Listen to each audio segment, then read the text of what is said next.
Sa book of James, chapter 4, verse 6. Inuulit ko po. James 4, 6.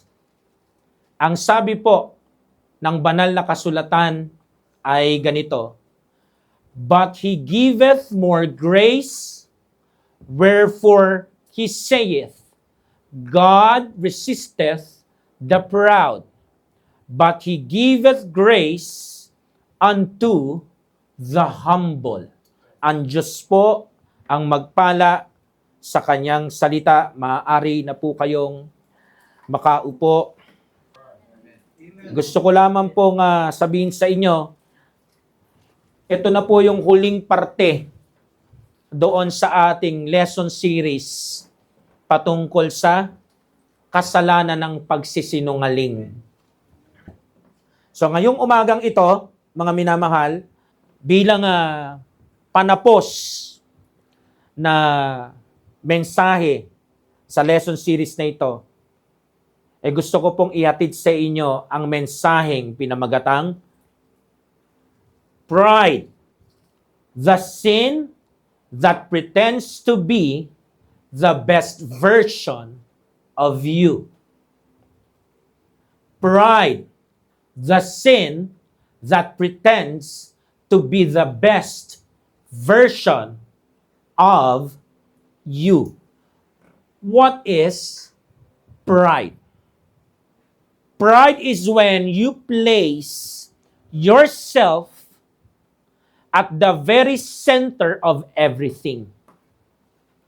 Kumbaga, you set yourself as the standard and measure for all things, and cast yourself as the hero of your own life's story. Kumbaga, nakikita mo ang sarili mo na pinaka-sentro o iniikutan ng kwento ng buhay mo. Which means, pride is replacing God Himself. Tapos, making yourself your own highest authority. And treating yourself as the source of your own worth, of your own value, and meaning.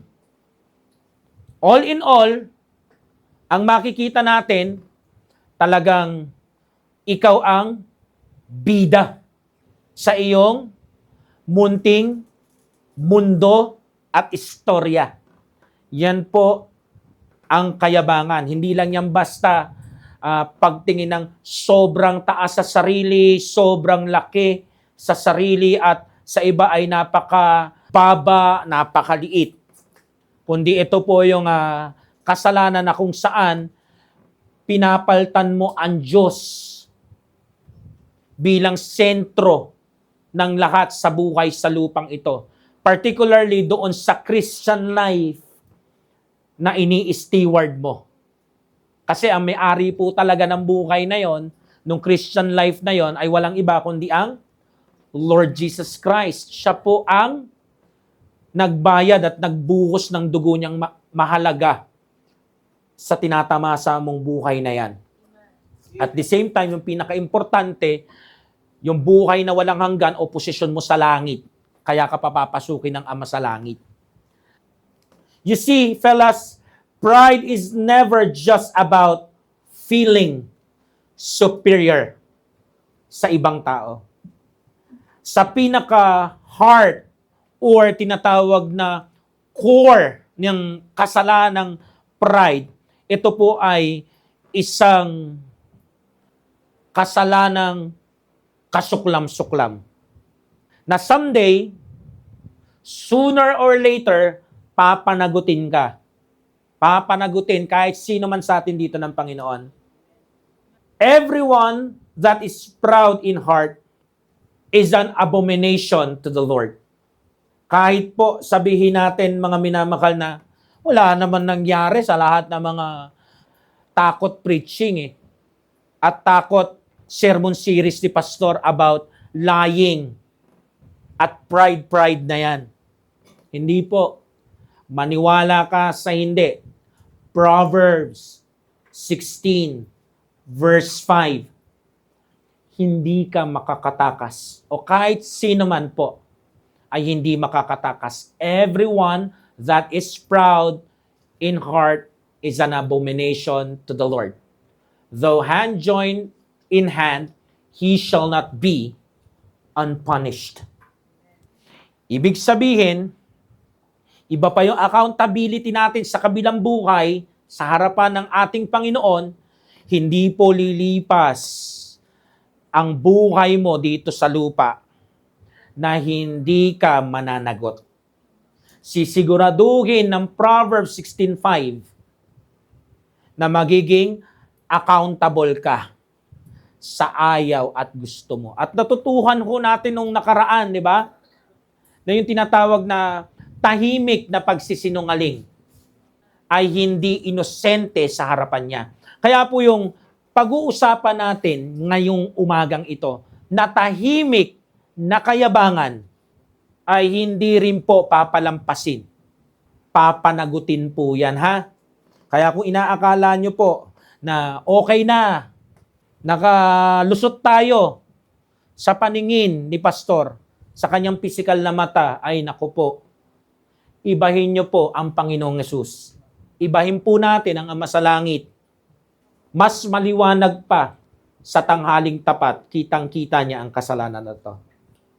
Ang gusto ko pong realidad na makita nating lahat, unlike greed, unlike anger, unlike fear, which are plain and easy to spot, the sin of pride masquerades itself as good things. Kaya nga ho, doon pa lang sa title makikita nyo na yung pride ay nagpipretend o nagmamaskara sa likod ng tinatawag na the best version of you. And that is a good thing. Pero hindi po porket good na thing ay right sa harapan ng Lord. Amen? So makikita po natin yung kasalanan ng kayabangan, it morphs into something like having standards, being on the right side. Ang kasalanan pala ng kayabangan, mahilig mag-portray ng portraying integrity, or even making itself look like humility. Kaya palang magpalit-palit ng ibang kulay nito. Ito yung klase ng kasalanan na kung magiging hayop, hunyango. Sipin mo kabaliktaran siya ng pagpapakumbaba. Pero kaya niyang magmukhang pagpapakumbaba. So ano to? Mas subtle to. Mas unnoticeable. Hindi agad nadidetect. Kumbaga, kala mo, humble ka pa.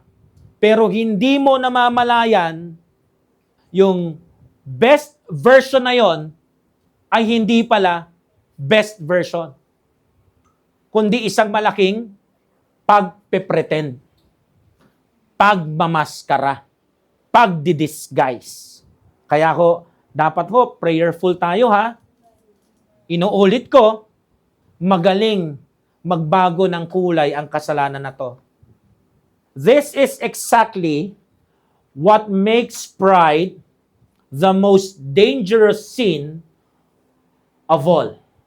Mas mapanganib pa to sa binanggit kong kasakiman o yung pagiging magagalitin o yung pagiging matatakutin. Mas delikado pa siya doon, mga minamahal.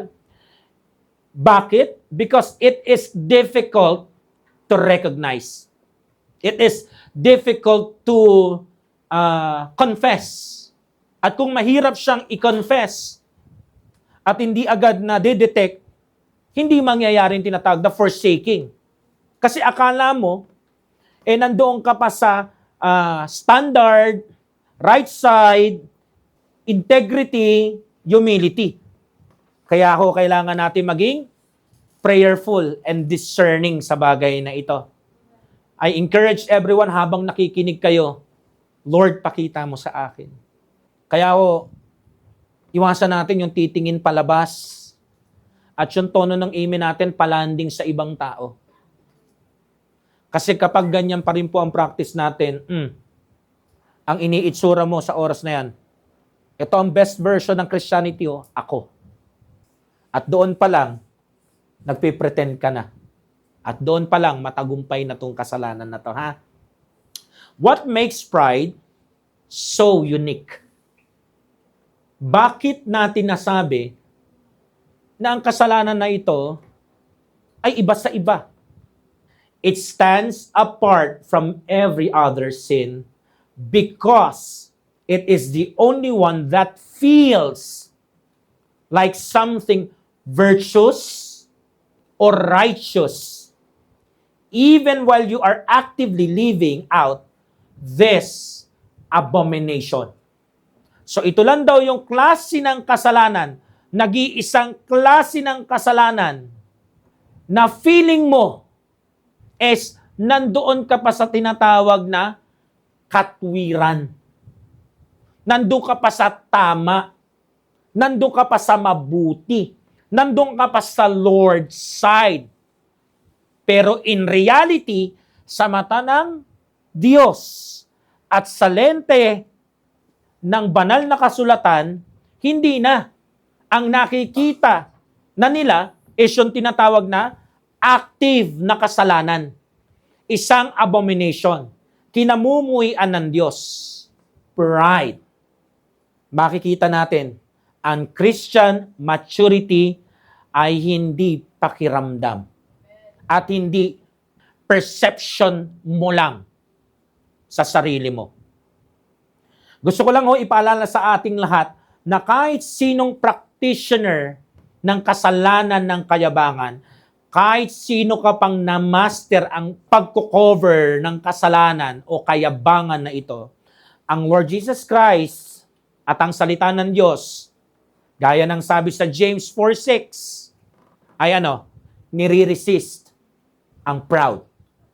Ibig sabihin, kahit anong posisyon mo pa sa church, kahit pastor ka pa, o kahit ikaw yung pinaka matagal na miyembro o pinakabago, basta practitioner ka ng kasalanan na to, active ka dito, nire-resist ka ng Panginoon. So wala yung grace dito. At lalong-lalo nang wala rin yung mercy. Bakit? Kasi walang confession at walang forsaking. Ang grace daw ay na kanino? At ang mercy ay na kanino? Ay dun sa nagko-confess. Pag sinabi natin nagko-confess, kusang isinusuko yung sarili niya. Kusang ina-acknowledge yung weight ng kasalanan. Hindi yung na-caught in the act o nahuli. Okay, malinaw Tapos doon mangyari yung forsaking, yung repentance, hindi ko na po uulitin. Nandun ang mercy ng Lord. At sa pagpapakumbaba na yon, sa totoong pag-amin na yon, doon yung grace ng Panginoon. 1 Peter chapter 5, verse 5, anong sabi? Likewise, ye younger, submit yourselves unto the elder, yea, all of you be subject one to another, and be clothed with humility. For God resisteth the proud, and giveth grace to the humble. So, 2 talata na po. 2 book. Ibig sabihin, napaka-importante, inulit So, pag sinabi yung resisteth, isang word na pwede nating idugtong dyan is opposition. Bakit doon sa titulo ng mensahe natin, nakalagay yung pretending at yung best version of you? Kasi ito po yung klase ng pride na dapat nating unang makita. Ang pinag-uusapan po nating klaseng pride dito, hindi po yung maingay na arrogante, Ang pinag-uusapan po nating kayabangan dito, yung tahimik na mayabang. Itsurang pangsimbahan talaga, pero deep down inside, nagsuccumb na po doon sa tinatawag na kasalanan ng kayabangan. Number 1, pride that pretends humble service. Pride that pretends humble service. This is the type of pride that hides behind acts of service. Ito yung klase ng kayabangan na nagtatago sa likod ng mga paglilingkuran o duty, ministry, o yung mga tinatawag na sacrifices sa loob ng body of Christ. So, looking exactly na ano po, kala mo talaga true humility on the outside, but driven by self-centeredness on the inside. So, ang motibo ay laging itaas ang sarili. Pero, hindi maingay. Tahimik lang. Sa isip niya, siya ang pinaka good and faithful servant sa church na yon. It serves God and others not because God is worthy or yung mga kapatiran, kailangan nila ng example, pattern o maramdaman yung tinatawag na genuine love. Hindi po dahil doon he or she serves God and others to earn credit, to look good. At the same time, paunti-unti, ma-set up niya yung feeling sa sarili niya at kung papalarin siya sa ibang tao, yung feeling na superior na siya. So this is manipulation in silence. Kaya napakadelikado po ng kasalanan na to. Kaya dapat lagi natin i-check yung mga sarili natin, Examine natin, nasa faith pa ba tayo? Ikaw lang makakasagot niyan. So anong klasing kayabangan ito? So ito po yung pride na merong tinatago. Merong tinatakpan. Pero patuloy nangyayari sa puso't isipan niya. It keeps a secret records. Meron siyang secret recordings of what? Everything na kanyang ginawa para doon sa church. That is why he or she secretly expects also yung tinatawag na praise and honor. Kaya ho kapag hindi mo nabigyan ng tamang acknowledgement, itong pride na ito, nakakaramdam sila ng tinatawag na resentment. Another covering nila doon sa sama ng loob nila, ang tawag nila, konting tampo. Laging biktima dito yung pastor Isang miyembro na todo effort, bla bla bla, hindi lang napansin ni pastor, medyo nagtampo. Medyo lumamig ang paglilingkuran. Medyo pa-late na, hanggang pa-absent na. Dahilan na, medyo masama ang pakiramdam nila, etc., etc. Hindi po tinatawag na tampo yan, hindi po sulking yan. Yan po ay pride in disguise. Kayabangang nakamaskara. Isang kayabangang nagpipretend na serbisyo siya, kahit hindi. Baka meron kang notebook ng mga ginawa mo. Notebook sa isip at puso mo. Records, folders, files ng iyong pagbiministry sa church na to. If I were you, hanggat maaga pa, wasakin mo na yan.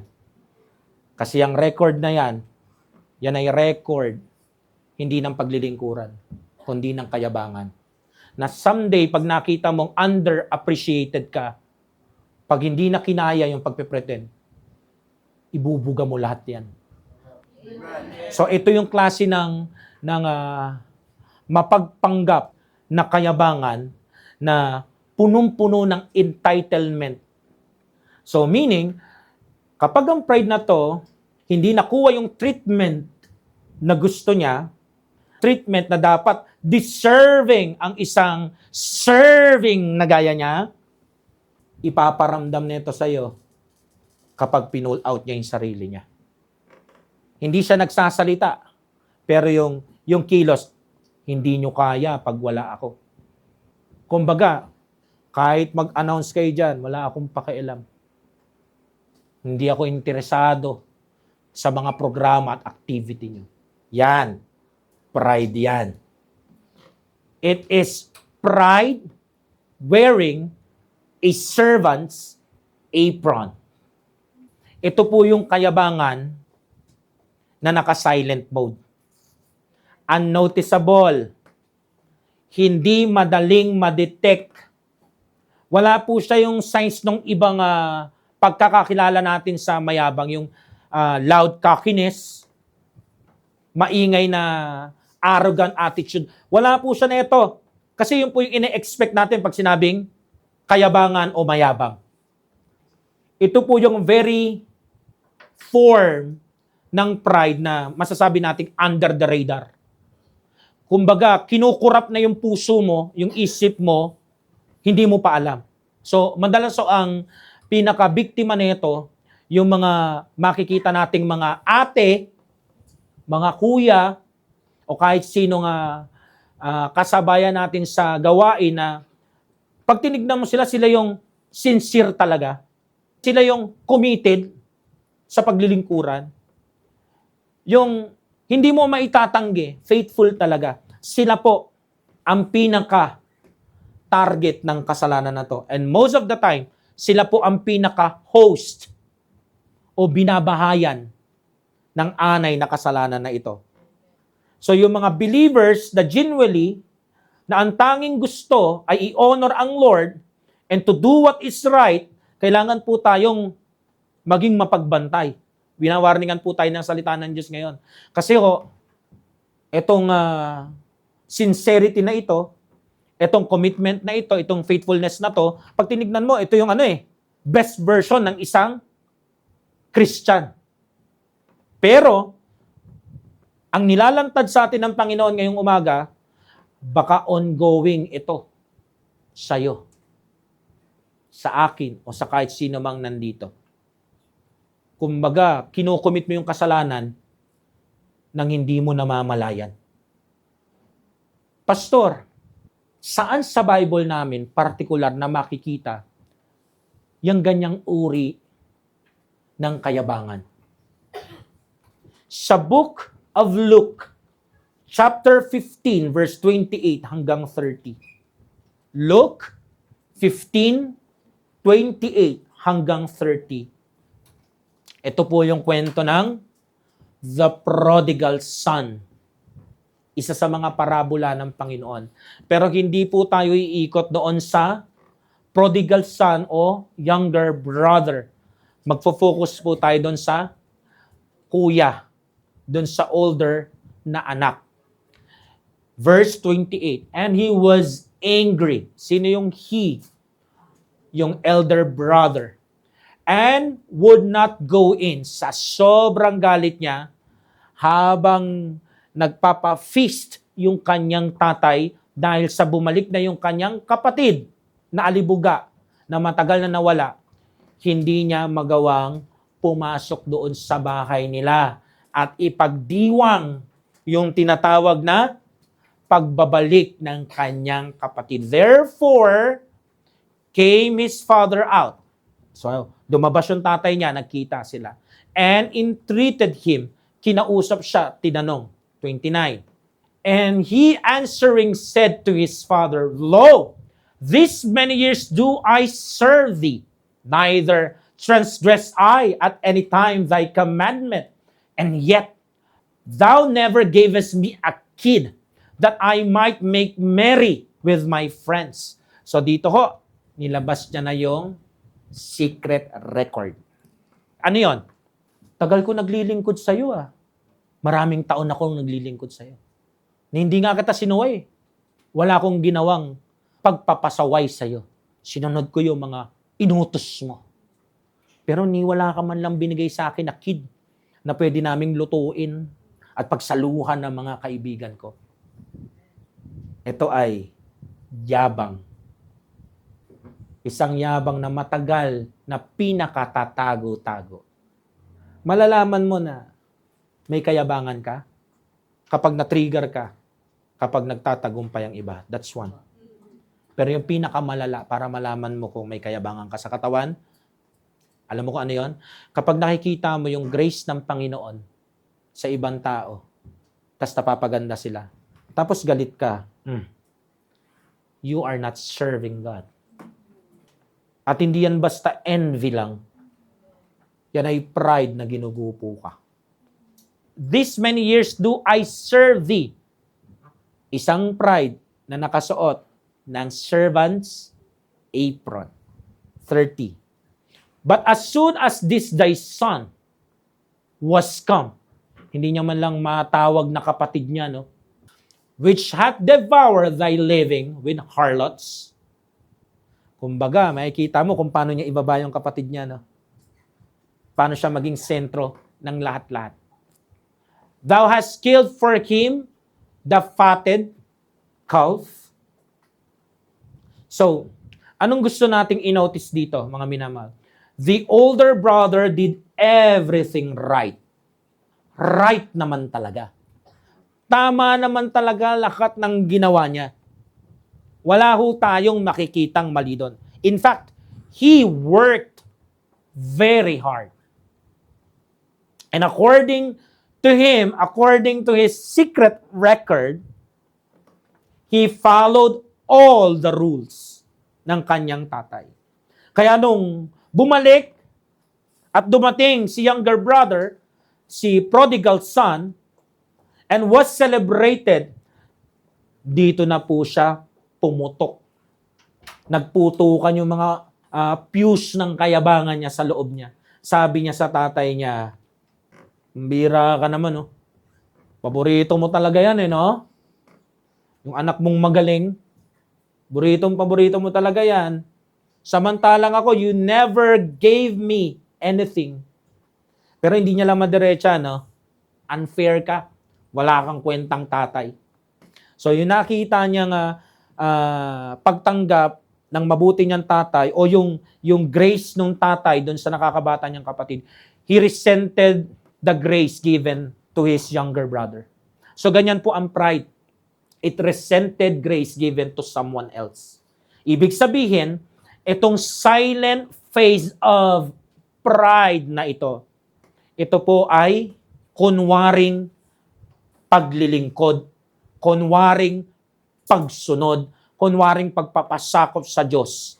Pero ito po yung klase ng kayabangan na may suot na servant's apron pero nag-iintay ng earnings. Anong klaseng earnings? Earning rights. Dahil ginawa ko to sa'yo, ngayon magkakaroon ako ng karapatan at boses at control sa gusto ko makuha sa'yo. So, hindi ito nag-ooperate out of labor of love.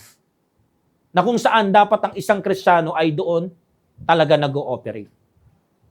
So, ang kanyang serbisyo, kung titignan mo, talagang parang, wow, that is servanthood. Para siyang si Jesus Christ. Pero deep inside, hinding-hindi. Napakalayo kay Jesus Christ. Kasi lahat ng ginagawa niya ay may record. At dahil may record, naghihintay ng kapalit. In other words, ang silent pride na ito ay isang uri ng kayabangan na merong basehan. Ano yon?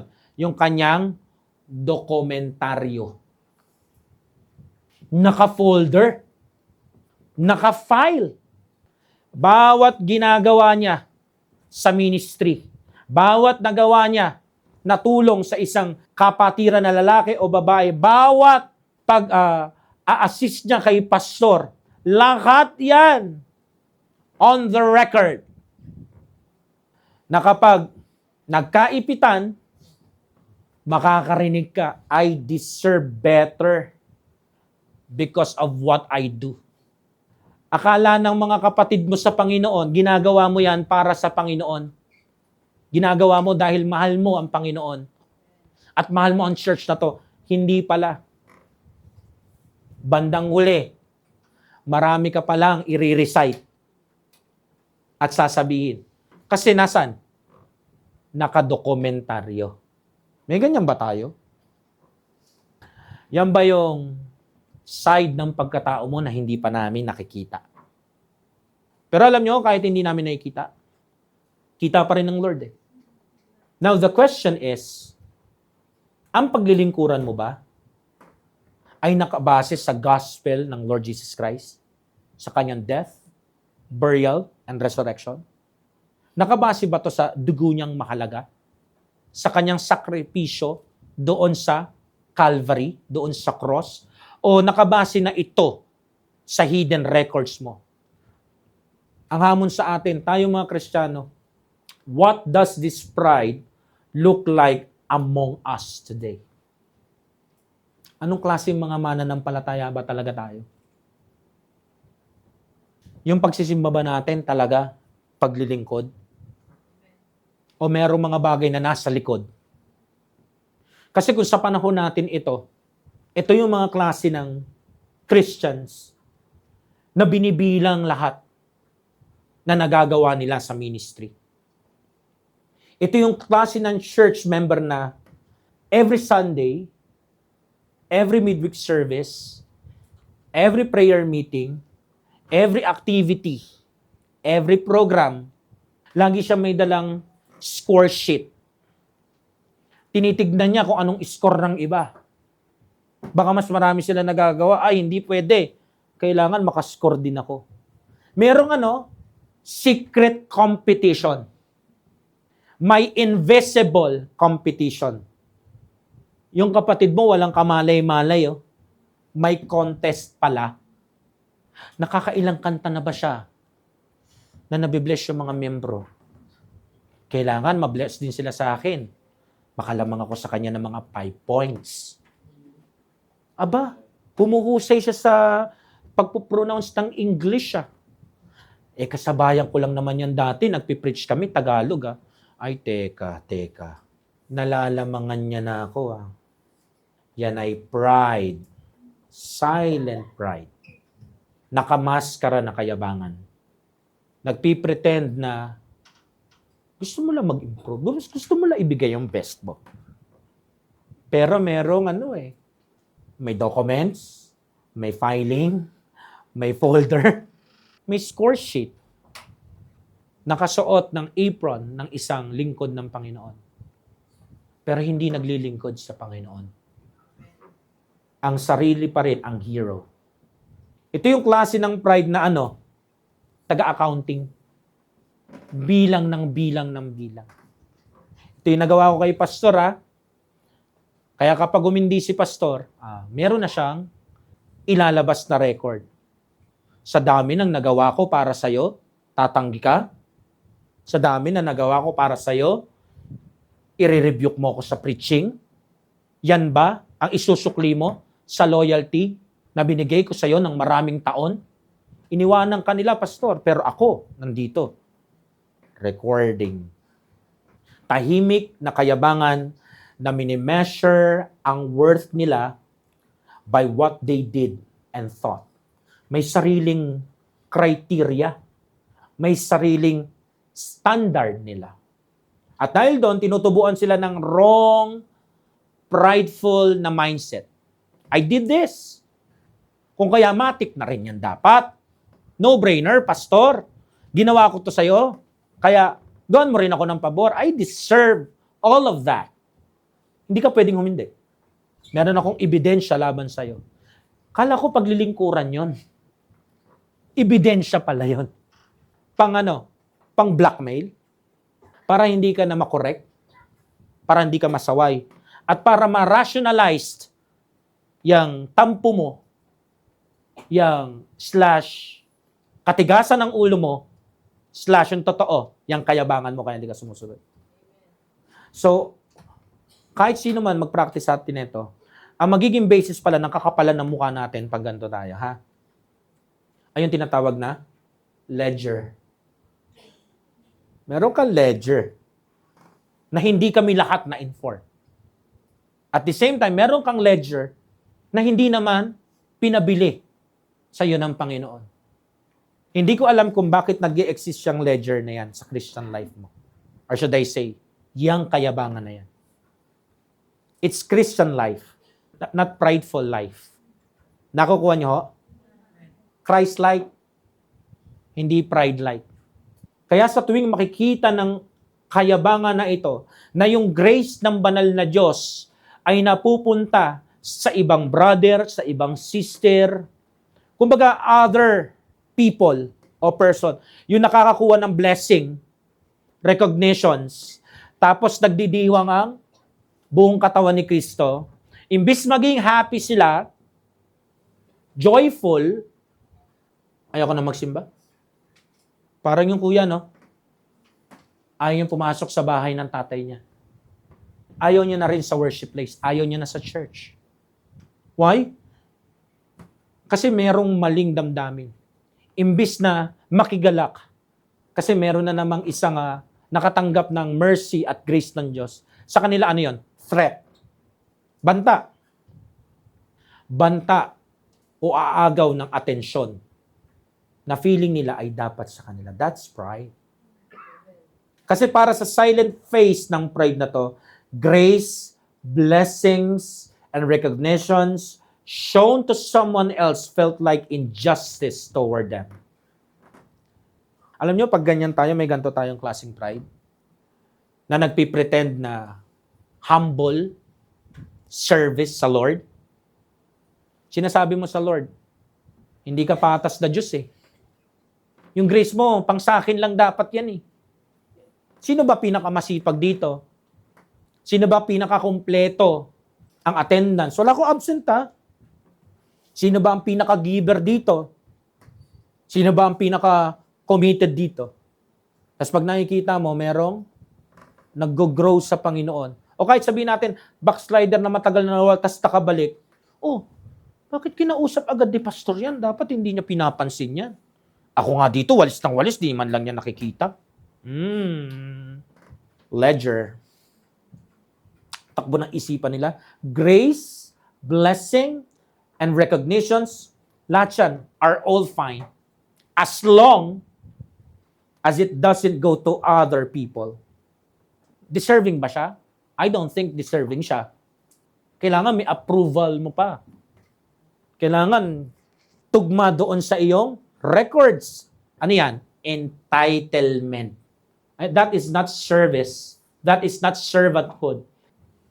Nakakahiya kapag ganyan po ang takbo ng isip natin at mga puso natin.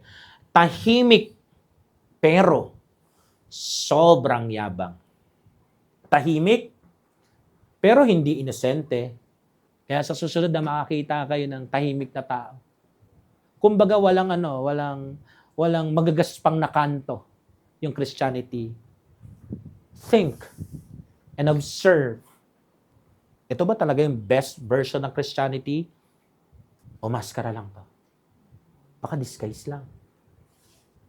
Lalo na kapag, wala naman yun eh. To God be all the glory sa aking kantahan. Wala pa nga akong practice niyan. Talaga pong na-bless po kami doon sa binigay niyo pong devotion, brother. Ay, ganun ba? Ay, ano ba? Hindi naman sa akin ang luwalhati sa Panginoon. 1 month na nga ako hindi nagbabasa ng Bible. Pero ganyan pa rin ang effect. Tapos sasagot siya, ganun po ba? Opo. Isipin mo na lang po kung 2 months pa na. Hindi lang pala knowledge yung pwedeng i-stack, pati yung pagiging spiritual pala. Nabuburo din. Hindi yun ganun. Mga minamahal, let me leave you with this. Don't ever be fooled. Just because you're serving, just because you're working hard, just because you're helping people doesn't mean your heart is humble. Inuulit ko. Don't ever be fooled. ng kasalanan ito. Hindi porkit serving ka, working hard ka, or helping other people ka. Hindi po ibig sabihin yan, yung puso mo humble na rin. If you're doing it just to look good, to earn praise, or secretly think, I am so much more faithful or good than them, that's not service. That's pride.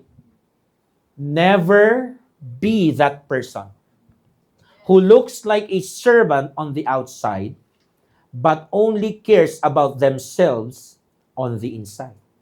Again, truth. Hindi po paglilingkuran yan. Kayabangan po yan. It is pride wearing a servant's apron. Nandito pa rin ho tayo sa mensaheng pinamagatang pride, the sin that pretends to be the best version of you. Inuulit ko ho. Pride, the sin that pretends to be the best version of you. Bago tayo pumunta sa number 2, mga minamahal, ang tanong kagaya ba tayo ni elder o ni older brother sa parable ng prodigal son? Checkin natin yung mga sarili natin. Galit rin ba ako kapag yung spotlight napupunta sa iba? Nagiging masama rin ba yung kalooban ko sa tuwing nakikita mo na sineselebrate ng iba yung grace ng Diyos sa buhay ng iba? Hindi ko ba kayang i-celebrate din yon at maging masaya ko para sa kanila? O baka isa rin tayo pero hindi lang natin kino-confess. At ayaw lang natin i-forsake, pero ito ang totoo. Meron tayong mga secret records. May mga sikretong pagdodokumentaryo. May filing. May mga folder. Alam niyo ho, pag ganyan tayo, at ang sagot natin ay oo. Ganyan ako, pastor. Malinaw, that is pride. Na nagpipretend bilang best version mo. Pero hindi po yan yung best version. Yan po yan yung worst na version na pwede nating iharap sa Panginoong Yesus. Yan ay yabang na nagpipretend na humble service. Number 2, pride that pretends to be harmless is spirituality. Inuulit ko ho. Pride that pretends to be harmless is spirituality. Gaya doon sa point number 1 natin, bigyan ho natin ng pangahulugan para meron ho tayong gabay at mas maintindihan natin. So anong klaseng tahimik na kayabangan ito?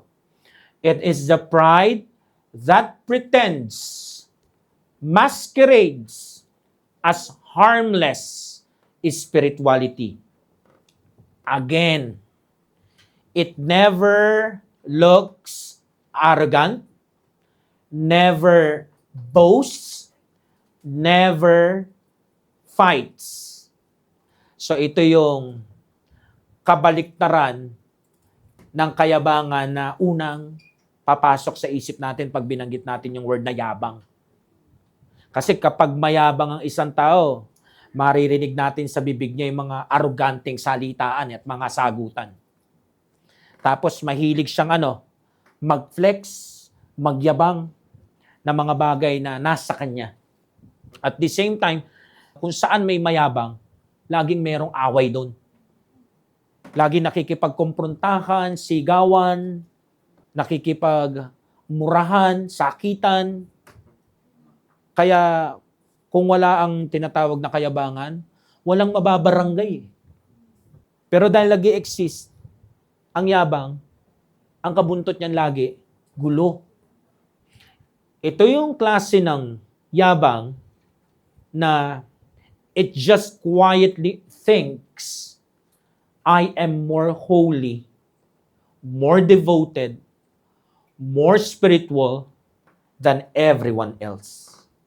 At ang pinaka matibay at mahusay na halimbawa na ito ay makikita natin ulit sa book ng Luke. Sa pagkakataon na ito sa chapter 18 naman po. Verse 9 hanggang 14. Makikita po natin ang kwento ng isang Pharisee at isang tax collector. Luke 18:9 hanggang 14. And he spake this parable unto certain which trusted in themselves that they were righteous and despised others. Tandaan niya na kung ano yung nakalagay o nakapaloob dun sa verse 9 sa parabolang ito. Ito ay patungkol saan? Sa mga tao na masyadong tiwala sa sarili. Masyadong kumpiyansa sa sarili. At alam naman natin, pag sumobra ang tiwala at kumpiyansa, ano yan in one word? Yabang, pride. That they were righteous. Na sila ay yung, kumbaga, parang pinaka mabait, mabuti, matuwid, banal. Habang dinidespise nila ang ibang tao. Alam nyo, pag dinidespise mo ang isang tao, hinahamak mo, hindi lang yan sa bibig. Lalong-lalo yang umiiral at buhay na buhay sa isip. 10. 2 men went up into the temple to pray. So may dalawang lalaki daw pumunta sa bahay ng Panginoon para manalangin. The one, a Pharisee, and the other, a publican. Publican, tax collector. Yung Pharisee, sa panahon nila, ay kinikilalang holy man.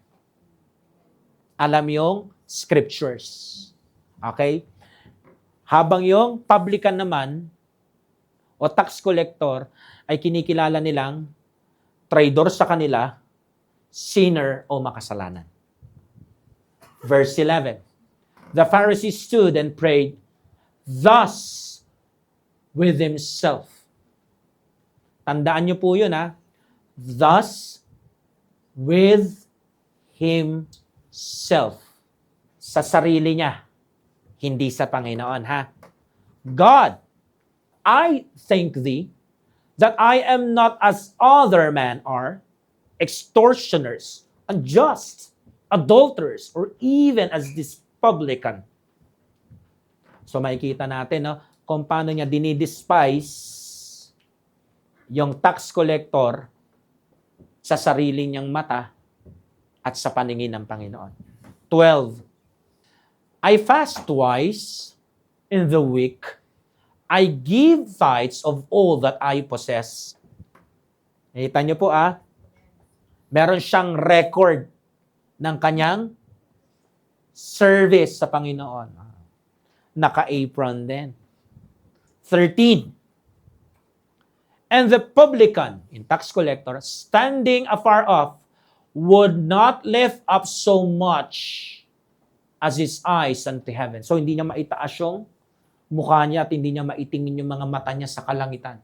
But smote his breast. Kumbaga, sinusuntok niya yung dibdib niya.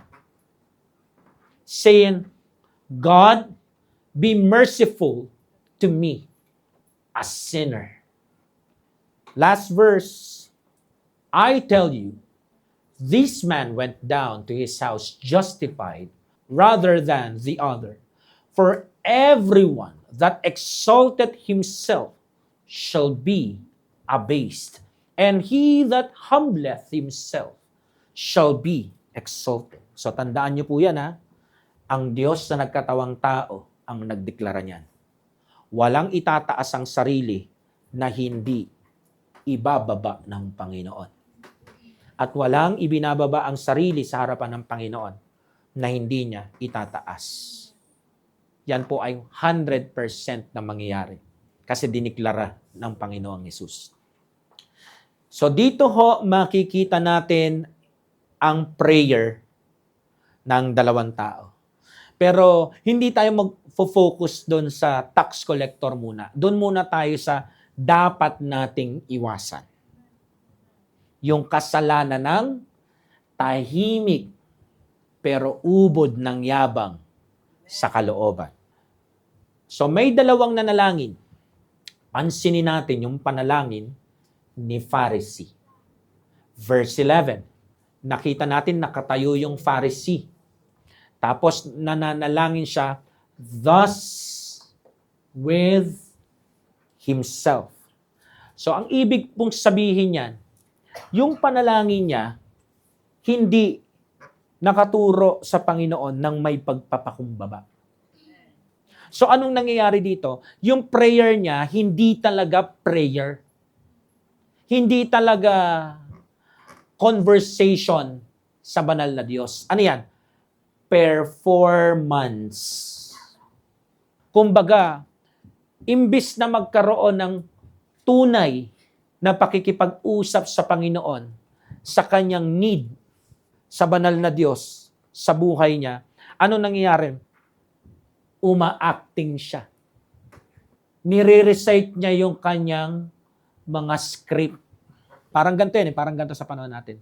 Yung salita niya sa verse 11. Tsaka sa 12. Lord, thank you kasi hindi ako kagaya na itong mga miyembro namin dito. O miyembro sa ibang Baptist church. O yan, ni brother o ni sister. Hindi ako kagaya nila. Mga robber. Yun nga, isa pa yun, evil doer din yun. Hindi ako kagaya niya, adulterer.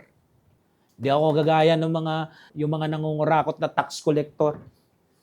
Wala nga ako absent pag linggo Pasimpleng yabang, Yung tipong i-recite yung Actually, hindi mo na itatanong, Lord, nagpa-fasting ako 2 beses kada isang linggo.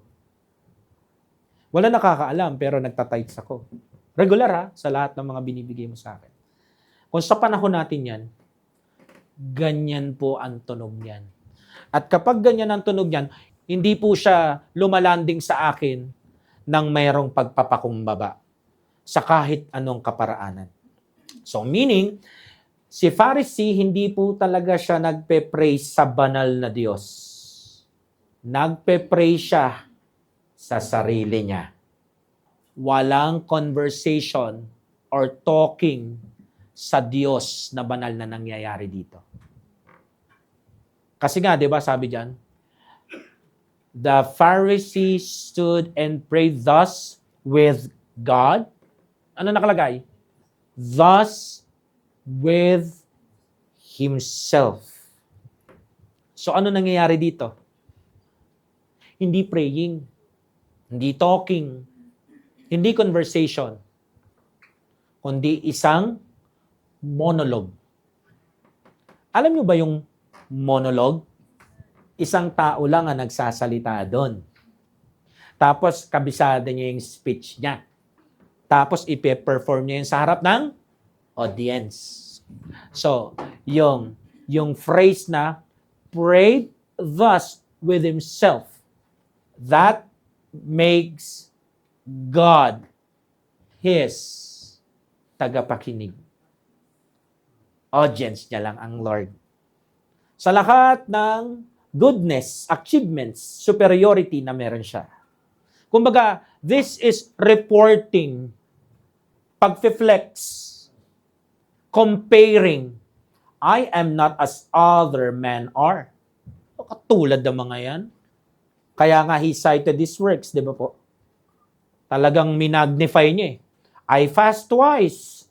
Kada week, I give tithes. Sa lahat ng possession ko, walang humility sa salitaan na yon.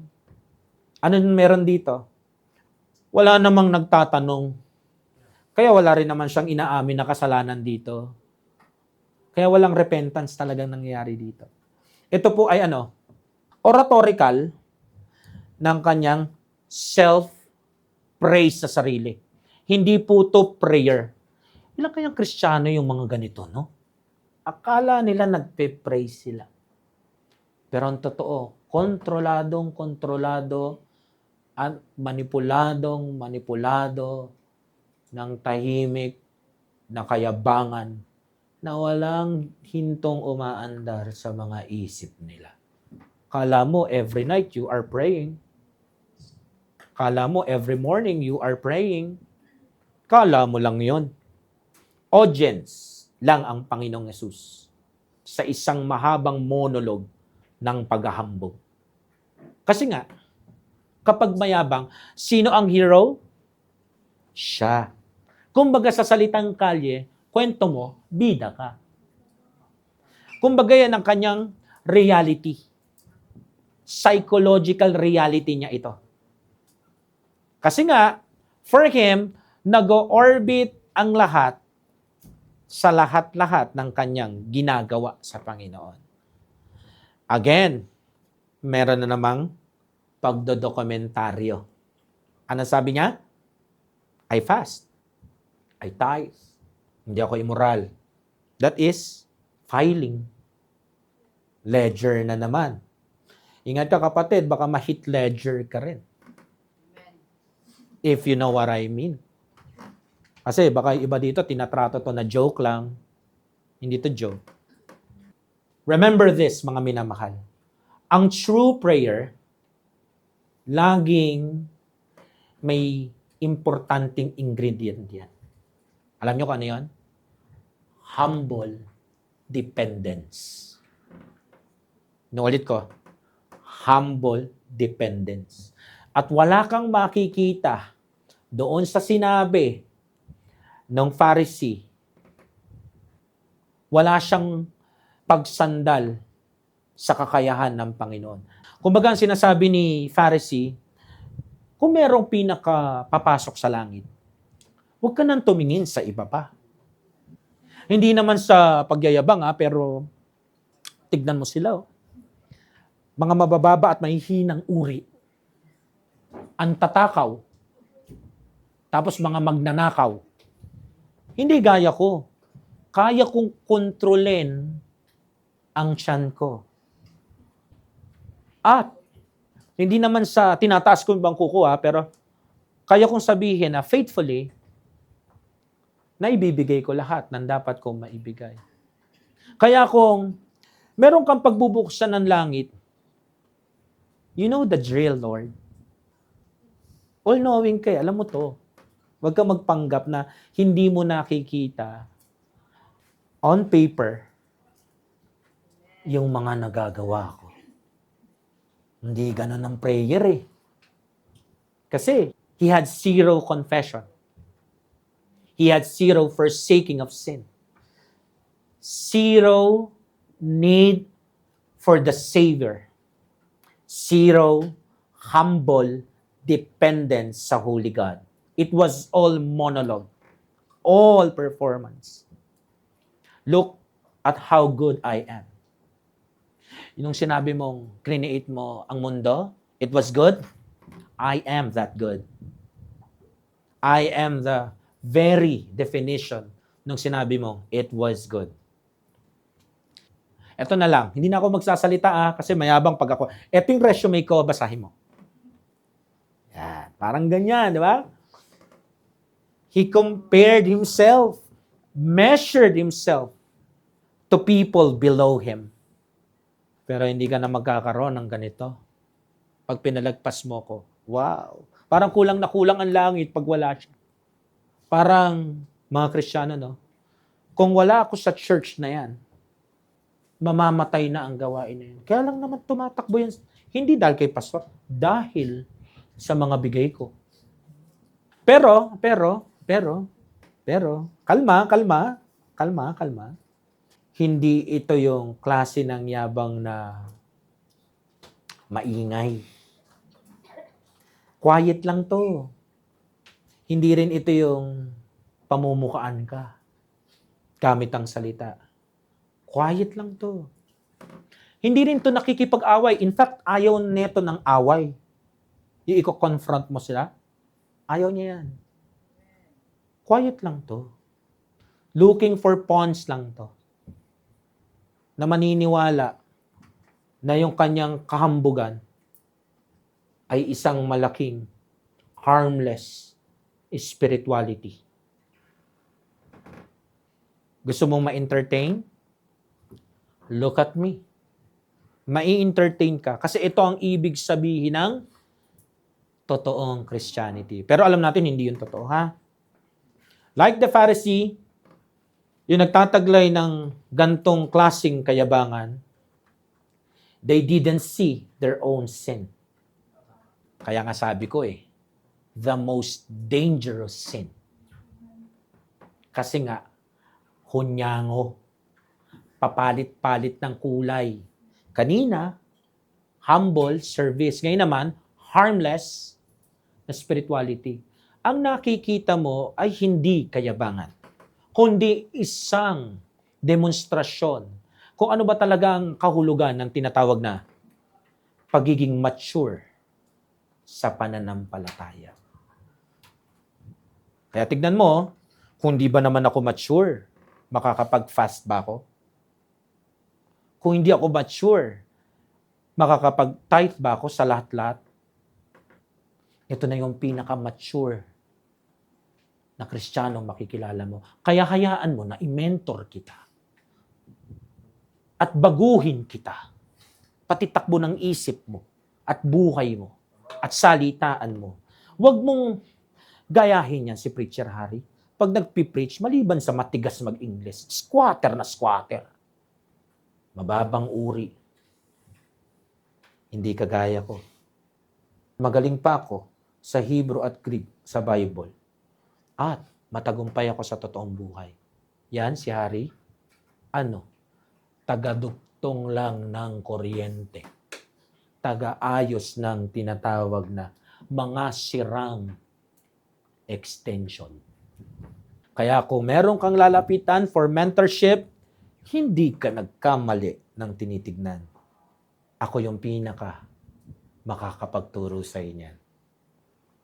Alam niyo ho, hindi spirituality yon. Yun po ay industrial fun. Yun ay hindi nakakatulong sa industrial na kalagayan. At higit sa lahat, that is not fun. May mga gaya ba ng Pharisee na ito sa kalagitnaan natin? I don't know. Kasi ito yung klase ng yabang na naka-silent mode. Naka-obedience mode. Submissive mode kuno kay pastor. Pero at the back of their heads, rebellion. Ganito ba tayo? Pag nagsiservice sa Lord? Tapos hindi nakukuha yung grace, appreciation, acknowledgement, respect. Sa isip, nagmo-monologue. Di napansin yung ginawa ko Napansin yung mga ginawa ng mga nanay Doon sa outing, samantalang ako, ang dami kong sinalansan. Sinigawan pa ako ng mga yan. Kung hindi naman ako spiritual, hindi naman sa pagyayabang kung hindi ako spiritual, di sana sinagot-sagot ko na yung dalawang yan. Pero hindi ako ganon. Hindi ako kagaya ng mga nanay na yan na laging galit sa kusina. Ako ang pinaka-harmless na young professional dito. Ako ang pinaka-harmless na young people na makikita mo. Ako ang pinaka-spiritual sa batch namin. Ganyan ka ba? Ganyan ba tayo? Hindi yan spirituality. That is performance. Binabasahan mo ang Diyos ng resume mo. Isa ba tayo sa kino-compare ang ibang Kristiyano sa mga nagagawa natin?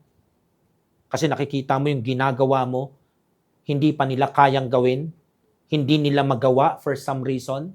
Mini-measure mo ang sarili mo sa ibang tao para maramdaman mo na ikaw ang pinaka-good, pinaka-faithful na Christian sa church. Tipong silently sa isipan mo, you judge, criticize, you look down sa other believers habang niyayabang mo sa Lord yung mga nagagawa mo sa ministry niya. Nangyayari yan At yung mga makakarinig nito, aayawan nila tong preaching ko, pero nangyayari yan. Yung isang dapat pag-awit sa Panginoon na para sa Kanya, nagiging audition. Special number dapat sa Panginoon kumakante.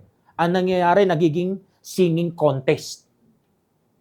Okay naman siya kumanta, kasi yung diction niya antigas. Hindi kagaya nung sa anak ko, di ba? Pinalambot, parang buto-buto. That's comparison. That is measuring. That is not spirituality. That is silent pride. Tipong in your own eyes, walang tatalo sa'yo pagdating sa performance. Ultimo yung pagtimpla ng kape. Ikaw ang pinakamasarap magtimpla ng itim na kape. Yung tipong inabutan si pastor ng kape, naubos si pastor. Nakita mo yun. Kaya nung sumunod na linggo, inunahan mo ngayon siya na magtimpla ng kape. Todo halo ka ngayon. Sabay tanong, ano pastor? Masarap ba yung kape ko compare sa kape niya? That is not service. Kumbaga, wala kang katapat. Wala kang kasing performance. Level, ako yan. Yung pinakamaganda, ako yan. Pinakamakinis, ako yan. Pinakamaputi, ako yan. Pinakamabango, ako yan. I'm perfect. Ako yan. Titingin ka pa ba sa iba? May magugustuhan ka pa bang iba? May liligawan ka pa bang iba na mas spiritual, di ba? Inside and out, beauty and brains.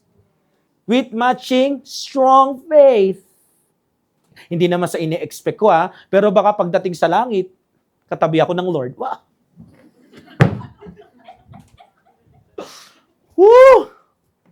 Laging basingan na lang yung resume niya sa kanyang psychological reality na meron siya inside sa kanyang head. Lagi na lang ang takbo ng isip, I am pretty good.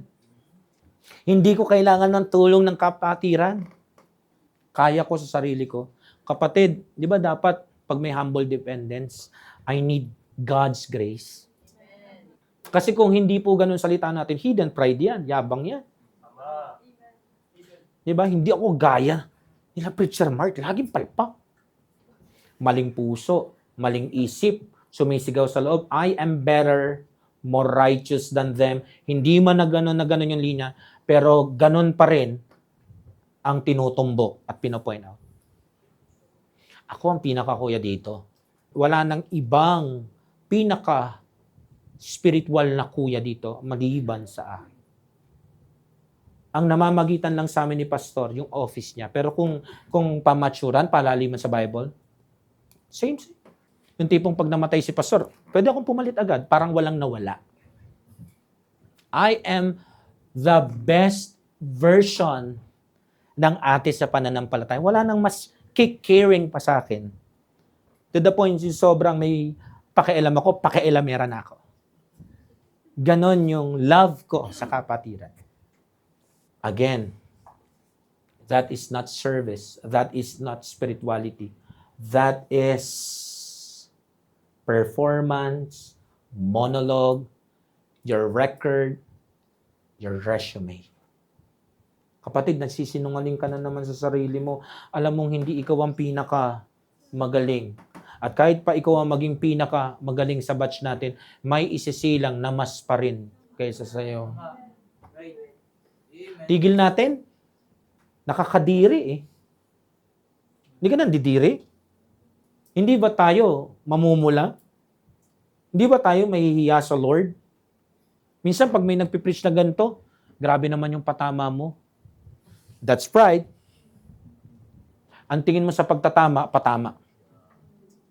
Kaya hindi mo ma-absorb yung dapat mong ma-absorb, nagpapagpakumbaba. Kasi, tinitignan mo ang iba, mali yung way niya ng pagpipreach, no? O baka mali yung pakikinig mo.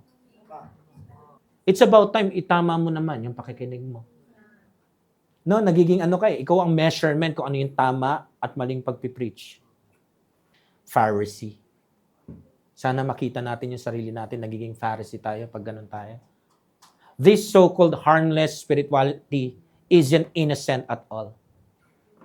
Ito po ay pride wearing soft, sweet mask. Ito po ay ulit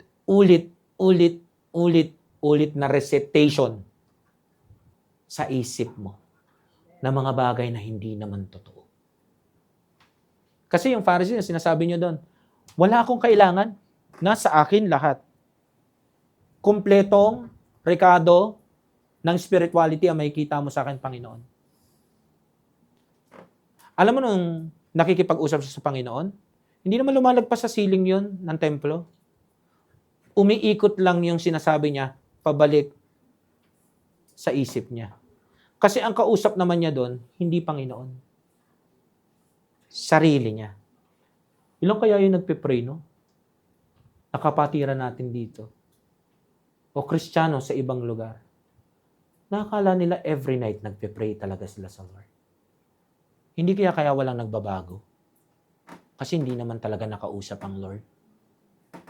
Kala mo, meron kang regular prayer life. Baka regular monologue. Tahimik na. You keep your own little spiritual resume, your little spiritual report card, measuring every good thing you do. Every time you pray, every verse you know and say, every church service you attend, and then you look around at everyone else. Sabay kumpara, sabay i-make sure mo talaga sa isip mo, at i-make sure mo na makikita nila you come out looking better, more devoted, more spiritual than them. It feels safe. It feels nice. It feels like you're doing everything right. Kasi nga, ang kasalanan ng pride, magaling mag-pretend. Kaya, you feel you're doing everything right. But listen up closely, this is dangerous for you and me. Because while you're busy grading yourself higher than everyone else, napapalampas mo yung buong point ng Christian life mo. Alam mo kung ano yan? Yung makita mo kung gaano kalawak, kalalim, yung kapatawaran ng Diyos na tinanggap mo.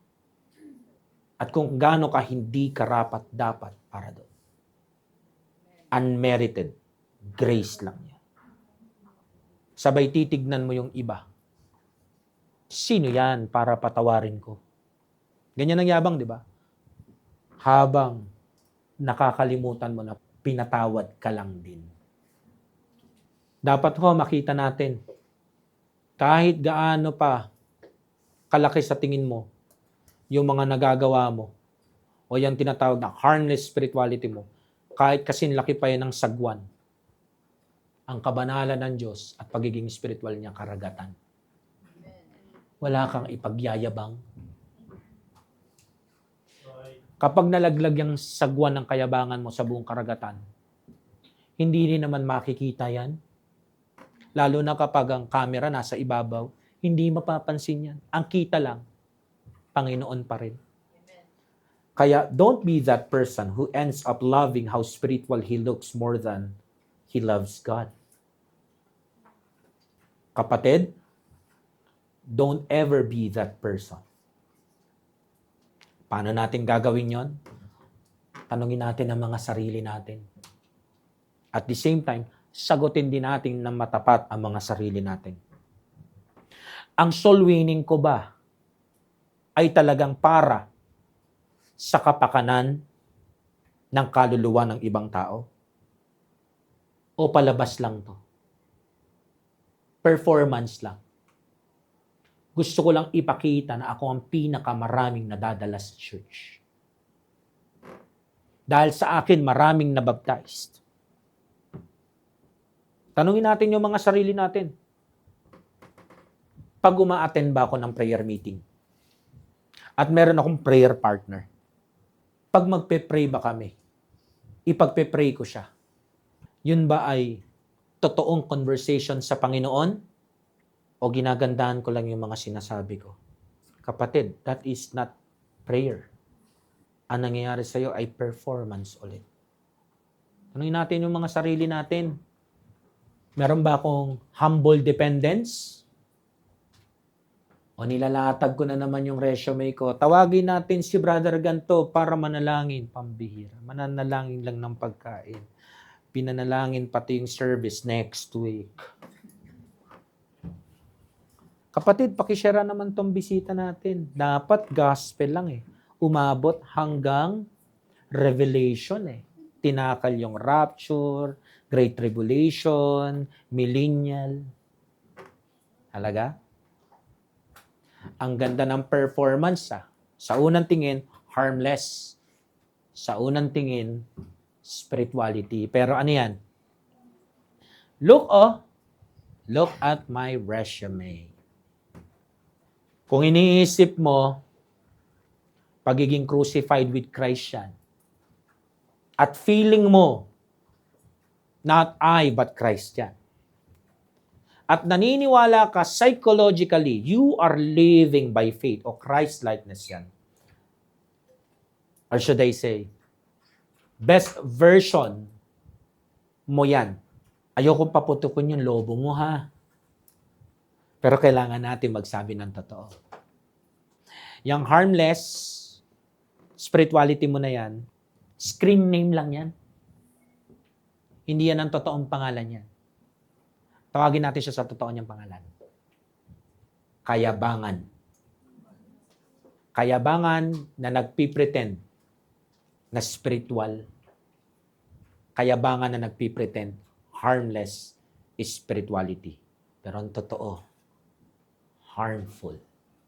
Wawasakin ka niyan. Inside and out. Number 3. So, andito pa rin tayo sa mensahe patungkol sa pride. Ang sin na nagpipretend na best version natin pero hindi. Number 1 is yung tinatawag na tahimik na kayabangan pero nagpipretend na humble service. Pangalawa, tahimik na kayabangan na nagpipretend na harmless spirituality. Pero both ay lie. So, pag-usapan naman natin yung cure. Amen? Third point, prevention and prescribed help from scriptures. Prevention and prescribed help from scriptures. So, pag sinabing prevention, kung wala ka pa sa kasagsagan ng kasalanan na to, maagapan na. Para hindi ka na makapag-commit pa ng kasalanan na to sa maraming araw, buwan at taon ng Christian life mo hanggang bumalik ang Panginoon. So, prescribed help. Pag sinabi kong prescribe, katulad mo yan doon sa ginagawa ng mga doktor. Ano yon? Prescription. Sinusulat nila yung dapat mong inumin na gamot o yung cure. So, mas kilala natin sa tawag na reseta. So, ang prevention po at yung prescribed na help na ito sa ating Christian life para maagapan at gumaling tayo kung nasa kasagsagan tayo nito ay hindi ko makikita sa mental hospital. Wala po yan sa St. Luke's. Wala po yan sa Medical City. Saan ho? Nasa Holy Scriptures. Nasa King James Bible natin. So tignan po natin. All truth, warnings, commands, promises in the Holy Scriptures that help us to stop pride from growing. Help us to see when it hides, and help us to get rid of it, to be truly humble before God. So yun po ang pinaka-compass natin na meaning dito sa ating third point. Gusto ko pong tandaan natin lahat. Pride is not fixed by trying harder to be good or humble. Kasi baka may mga nag-iisip. At ito po, isa to sa maling mindset ng maraming Kristiyano, lalo nung young people ako. Para hindi maging mayabang, kailangan kong subukan pa, husayan pa, na magpakabait pa, at magpaka-humble talaga. Kumbaga, nilalagay mo lahat sa kamay mo. Gusto mong ma-achieve yung humbleness sa harapan ng Ama sa Langit sa pamamagitan ng good works mo. Tandaan nyo po, yung kaligtasan natin, hindi po yan achievement na ibinigay natin sa sarili natin. Yan po ay grace. Tayo ay recipients. So, kung gusto po talaga natin magkaroon ng tunay na pagpapakumbaba sa harapan ng banal na Diyos, hindi po natin yan makukuha sa mga kamay natin. Kukunin din po natin yan sa kamay ng Diyos. At ang kamay ng Diyos ay sumulat sa atin. Ano yon? Bible. Kasi po ang sin ng pride ay hindi basta problema lang na kinulang ka kasi sa effort. Hindi po. Dapat maintindihan natin, ang pride ay kasalanan o ang pride ay problema na walang kinalaman sa dami o konti ng effort mo. Ito po yung kasalanan na ang pinagmumulan ng problema na ito ay walang iba kundi yung ating vision. Yung ating paningin. Bakit? Kasi ito po yung klase ng vision, paningin o pagtingin na nakikita mo yung Diyos na too small. Habang nakikita mo naman yung sarili mo na too big. At minimeasure mo yung sarili mo, hindi na sa standard ng Lord. Sa standard mo na wrong standards. Ang cure dyan, mga minamahal, is makita natin ang mga bagay exactly kung paano yun sinabi ng Panginoon. Kasi nga, ito ang problema natin eh. Pag may nag-preach ng expositional at hard patungkol sa kasalanan ng kayabangan, hindi mawawala yung mga nakaupo na merong maling puso na sasabihin, grabe patama preaching parinig preaching pasaring preaching So doon pa lang makikita mo yung maling vision. Maling pagtingin. Kaya walang pagtanggap Kaya walang humiliting nangyayari. Ang nangyayari po, pag rumihistro sa kanya na nasaktan siya, patama yon, parinig yon, pasaring preaching yon. Hindi niya nakikita na expositional to. Hard preaching to. Kumbaga, ine-expound sa atin yung dapat nating makita. Parang doktor, hindi naman yung bigla na lang mag-i-eat siya ng tableta Hindi po. Ipapaliwanag sa'yo kung bakit ka nandyan sa sakit na yan. Or should I say, ipapaliwanag sa'yo sa check-up mo kung papunta ka na sa sakit na yan, nasa boundary ka na. Pag di mo to tinigil, magkakasakit ka na. O, ipapaliwanag sa'yo ng doktor, may sakit ka na. At ito yung mga dahilan. Ito yung gamot, ito yung diet. Kung madadaan pa ba sa pagbabago ng lifestyle, o may kasama ng gamot, o to worsen the case, kailangan mong magpa-opera o kahit ano pang mas malala doon. Kaso ang problema, merong mga pasyente na pinapaliwanag ng doktor pero nagse-self-medicate. Nagpapaliwanag pa lang yung doktor, sarado na ang tenga. So babalik doon sa doktor, mas may malaking problema. Nakakahabol. Malinaw ho.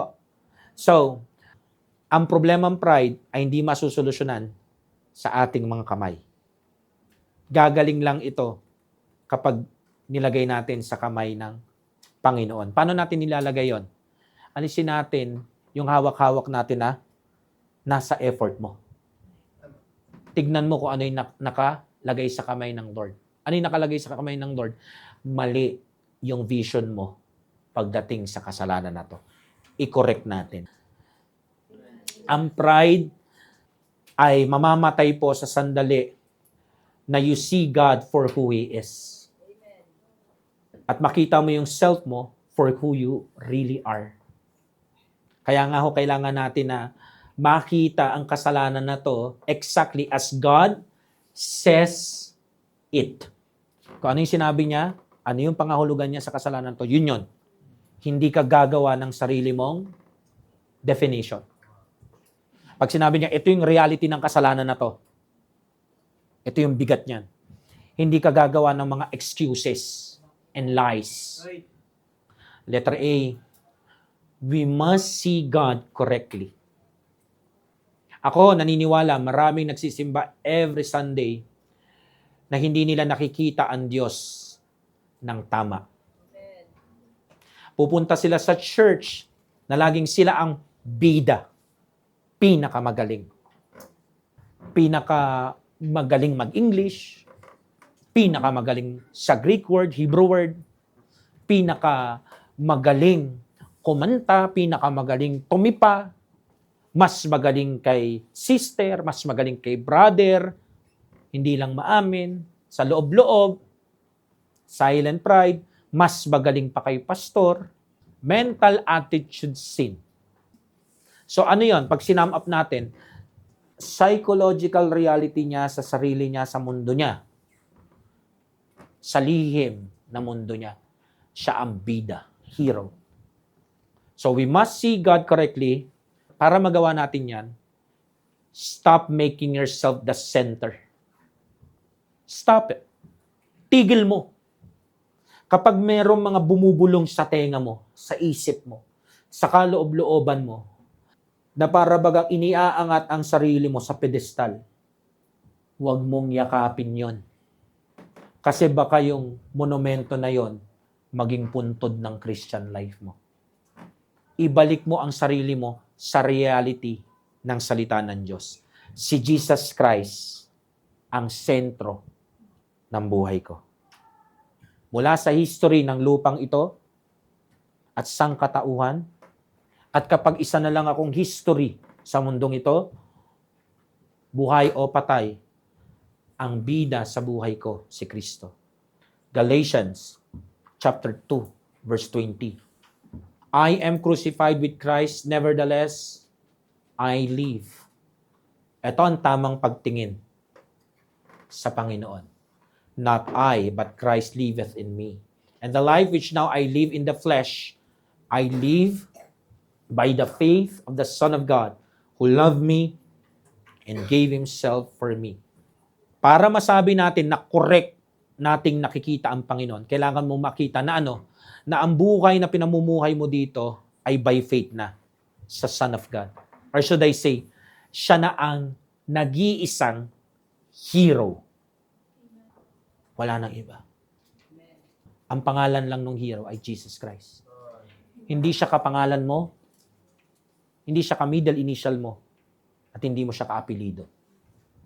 Si Jesus Christ lang. At ang pundasyon ng kanyang pagiging nag-iisang hero sa buhay mo is yung kanyang pag-ibig at pagbibigay ng kanyang sarili sa iyo. Na dahil sa iyo, namatay siya sa krus. At yung kamatayan na yon ng Panginoon ay pagiging buhay mo naman sa harapan ng Ama, sa spiritual na kalagayan. At yung buhay na meron ka dito sa lupa, dapat mong ma-realize ay hindi na para gugulin sa pagiging bida-bida, kundi sa pag-e-exalt na nag-iisang bida sa Christian life na to. Si Jesus Christ. Siya dapat ang man in the middle sa Christian life natin. Hindi lang sa Christian life natin, sa thought life natin. Kasi dito ang laban sa isip. So yung reality mo, yung reality ng Biblia, at yung psychological reality mo, lahat nakatungtong sa reality o truth ng Bible. Kasi pride says, I am the hero. I am the main character. My life, my rights, my reputation, my standards are the most important in this life.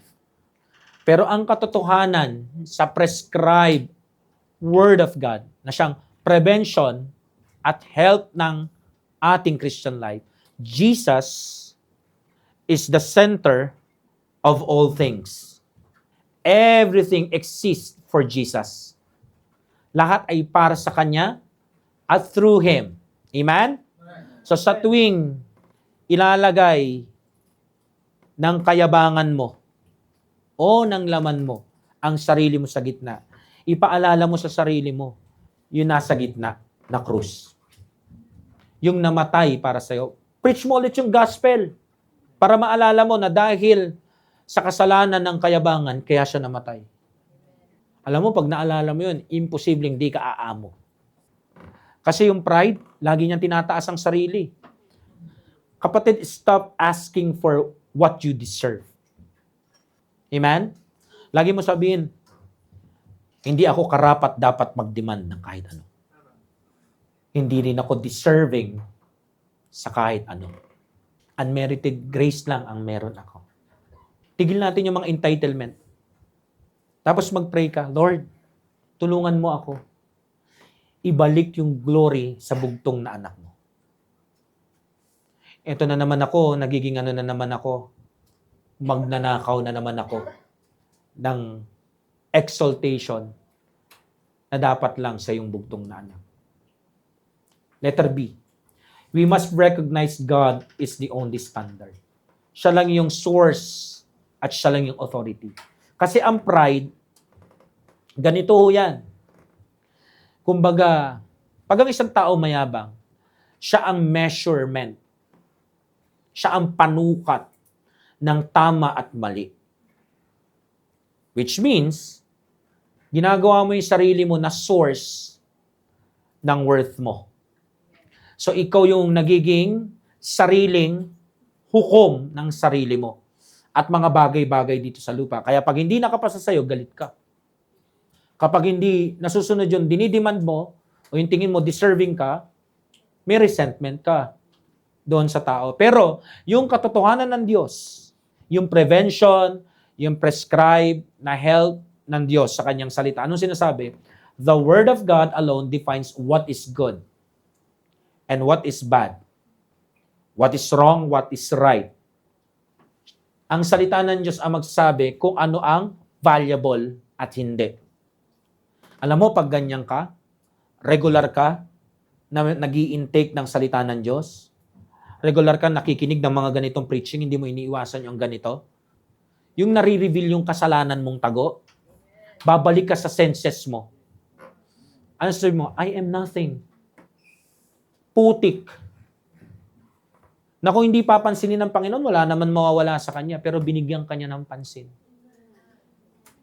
At di lang pansin, buhay na walang hanggan. Alam mo, babalik ka sa senses mo nun. Kasi doon na mag-create yung salita ng Diyos ng absolute truth sa thought life mo. All we have, gifts, goodness, life, at maging yung ating obedience and submission. Lahat yun, gift lamang ng Diyos sa atin every single day. Walang something na nasa atin na na-earn talaga natin sa Christian life na to. Sa tuwing magyayabang tayo, I encourage you, i-memorize nyo to. 1 Corinthians chapter 4, verse 7. For who maketh thee to differ from another? And what hast thou that thou didst not receive? Now, if thou didst receive it, why dost thou glory as if thou hast not received it? So, anong sinasabi ni Apostle Paul dito sa mga taga-Korinto? Feeling mo talaga, special ka, kakaiba ka. Pero matanong kita, ano bang bagay ang meron ka sa Christian life mo o sa buhay mo dito sa lupa na hindi mo tinanggap? Yung salvation mo nga, tinanggap mo eh. Kaya nga sabi mo, tumanggap ako sa Panginoong Hesus. Anong tinanggap mo? Tinanggap mo yung katotohanan na siya lang ang nag-iisang tagapagligtas ng kaluluwa mo. Grace, recipient lang tayo. Pero may mga Kristiyano daw sa Korinto at maging sa ating panahon, uma-acting na para bagang hindi namin yung tinanggap. Pinagtrabahuhan namin, achievement namin yung kinalalagyan namin ngayon sa Christian life na to. Which is not true. Lie. At sabi natin, lying is the fruit. So ano ang root? Pride. Amen? Kasi kapag nire-recite natin to regularly, wala tayong iyayabang. Maaalala mo yung kaligtasan mo, magpapakumbaba ka talaga. Lahat ng meron tayo dito, maging sa kabila, lahat ng tinatangkilik natin dito, lahat yan dahil sa Panginoon. Ultimo yung posisyon natin sa kabila, dahil sa Panginoong Hesus. Si elder brother, kala niya, dahil sa services niya, kaya siya worthy. Si Pharisee naman, ang akala niya, yung religion niya, at yung mga rituals na nagagawa niya, yun ang reason kaya siya righteous sa harapan ng Lord. At kung magkakaroon tayo ng ganong mindset, prideful tayo nun. Hindi yun best version natin. Pero, gusto ko lang sabihin sa atin, mga minamahal, wala kang kahit ano sa'yo. Lahat sa Panginoon. Ultimo yung mga mahal mo sa buhay dahil sa Panginoon. Lahat ng tatanggapin mo pa sa Panginoon. So letter A, we must see ourselves correctly. Stop comparing downward. Stop belittling others. Oh, lalo na kapag meron kang nakikitang hindi nila nagawa o meron kang nakikitang nagawa nilang kasalanan, huwag mo silang liitin sa isip mo. Kasi kapag hininto po natin tong practice na to, titigil po yung self-righteousness. Kasi ano yan trick yan ng kayabangan I-measure mo yung mga tao sa mga bagay na tamang nagagawa mo. Tapos dun mo mararamdaman kung gaano sila ka-pathetic, ka-worse. Habang ikaw naman, makikita mo yung sarili mo, hindi ka sinner, hindi ka prodigal, hindi ka tax collector, you feel good. Yes, you feel good. Pero ang pagiging maayos ang relasyon sa harapan ng Panginoong Hesus, hindi po yan feeling o feeling good lang. Kailangan po nandun tayo sa reality ng prescribed na word ng Diyos. Kasi kung hindi po, kailangan mo ng help. Stop looking down at others na merong motibo na i-justify yung sarili mo sa kayabangan na meron ka. Look up to God. And then, makikita mo kung gaano ka nangangailangan pa. Hindi po nagtatapos ang pangangailangan mo sa Panginoong Hesus sa kaligtasan o sa gospel. Ngayong Kristiyano ka, mas lalo mo marirealize, simula pa lang pala yun ng pangangailangan ko at dependence ka sa Kanya. As long as we compare ourselves to others, we will always find someone worse than us to make us feel proud. But the moment we measure ourselves by God's perfect law, that's when pride dies completely. Be like the prodigal son. Hindi po nung nang iwan siya, kundi nung nagrepent siya. I have sinned sa aking tatay at sa kalangitan. Be like the tax collector. Hindi dahil nangungurakot siya o yung pangungurakot o pangungurap na ginagawa nila, kundi yung sinasapak niya yung dibdib niya. At sinasabi niya, Lord, have mercy po sa akin. I am a sinner. Let us all confess and forsake yung mga hidden na pride, yung mga silent na kayabangan. Walang ibang lungga, walang ibang hideout, kundi yung puso at isipan natin. Tama na sa pagiging Pharisee. Tama na yung paglo-look down sa iba Tama na yung pagja-justify sa sarili kasi meron kang mga nagagawa sa Panginoon. Walang utang na loob ang Panginoon sa iyo. Kaya utang na loob, itigil mo na yan. Dapat ang salita natin, God, be merciful sa akin. Makasalanan ako. Acknowledge mo yung need every day, every night, every month, every year. Acknowledge mo yung need. Acknowledge mo yung grace na tinanggap mo lang. Kasi yung totoong nagko-confess, nagpo-forsake, nandoon yung mercy ng Diyos. Letter B, throw it away. Wipe out all pride's documentation. Tapon mo na yan. I-delete mo na lahat. I-wipe out mo na sa sistema mo yung mga dokumentaryo, mga files, mga folder, mga score sheet, report card, resume. Sunugin mo na yan. Wasakin mo na yan. Tama na doon sa mga I did this, I did that, I serve. Ako, di kalidad yung pagsaserve. Sila hindi. Kasi kapag sinum up mo yan, anong sinasabi niyan? May utang na loob sa akin ng Diyos, ha? Which is not true.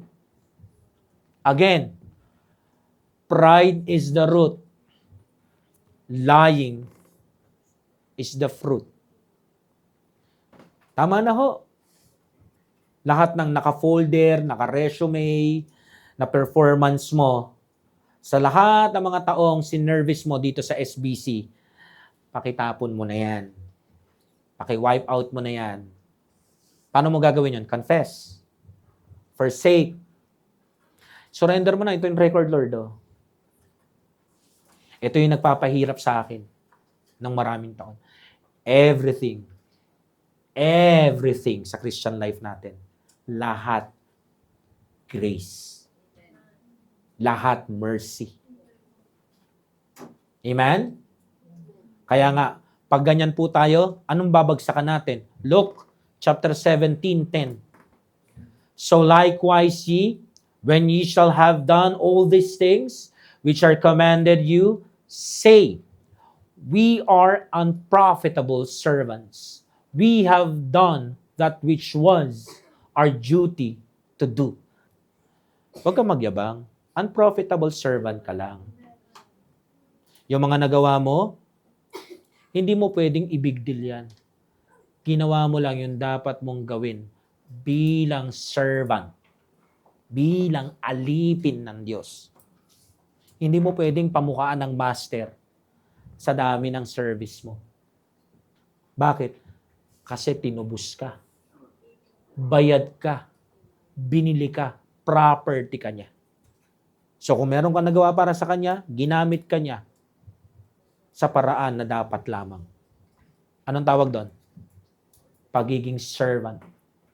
So mga minamahal, pag umatake na naman ang tahimik na yabang sa isip at puso natin, isa lang sasabihan natin, we are unprofitable servants. Unworthy servants. Amen? Amen. Conclusion. Pride always says, I am right. I am good. I deserve. I am the measure. But biblical humility always says, the Lord is right. God is good. Jesus is the measure. And ako, sinner saved by grace lamang. Huwag natin kalimutan yun.